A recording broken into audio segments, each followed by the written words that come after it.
I'm now pleased to introduce the representative for our MBA program, Jessica Sanon.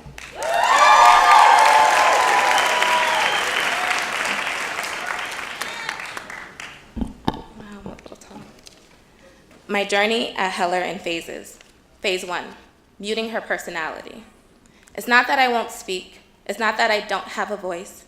It's not that I can't make up my own mind. It's just that society has done it for me. The visible scars of my identity have given people preconceived notions of who I am without my consent. For a while, I had the same feeling at Heller. When I looked to my left and to my right, I was the only Black woman in my entering MBA cohort.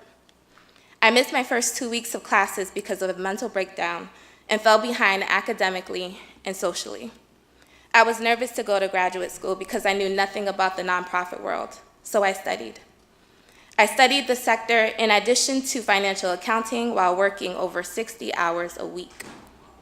I knew I would be exposed to people who were at different stages in their career and thought I needed to have it all figured out. There was a point where I was close to giving up, and if it weren't for people like Johnny Charles, the former MBA admissions assistant director who told me to see it through, I might not be standing here representing the MBA class of 2018.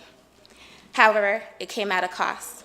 Phase 2, modifications. The act of modifying, altering my mind that at times conflicted with the emotions of the heart, as Baldwin explained, provided this constant rage within myself. I censored my own words, policed my own body, restrained my emotions derived from my own teachings, and sacrificed my own values and beliefs. There is a part of me, though, that is grateful for peers like Emily, who put on a baby shower for Durang and his family, for Liz's wine and cheese birthday parties, and for watching shows at the Boston Ballet with Hiroko. Those moments made me feel noticed. I felt lucky to be in a room full of people who were leading the way in social change, though something was missing. Phase 3, the intersectional road. If I were standing in the middle of an intersection, I'd hear the hollers of cars, the beeps of impatience, the looks of anger, and the sound of privilege.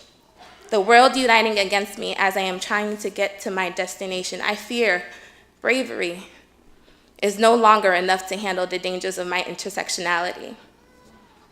There is more to just increasing the number of Black folks admitted to the program, and I found myself shifting to one intersectional identity over another. However, I can say there were 2 pivotal moments I experienced at Heller where my heart no longer skipped a beat but rejoiced in its own acknowledgement. The first was when our professor asked about the strategy of an online educational program. He called on me, and I replied with the correct answer, yet he did not hear me. When another student gave the same answer, one of my peers raised his hand to say that Jessica already said that answer. The second time, we were discussing cultural experiences, and I talked about the difficulties of being a Haitian daughter growing up in America. One of my peers asked the class to close their laptops and listen because Jessica was saying something important. In those instances, and in those moments, I felt heard. While that did not happen all the time, I realized my lived experiences and my passion for learning were enough. I found that who I am at that moment, with all that I had, was enough. And with that, I began to find pieces of myself that I have lost. And even though I am still finding her, I am no longer walking behind fear, nor hand in hand. Instead, I find myself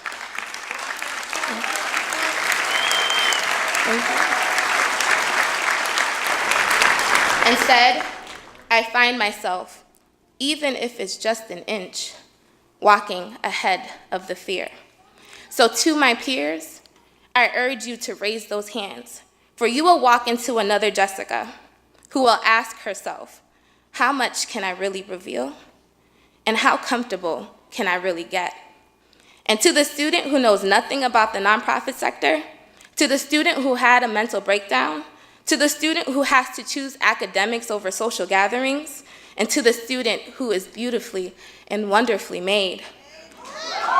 Yeah, go ahead.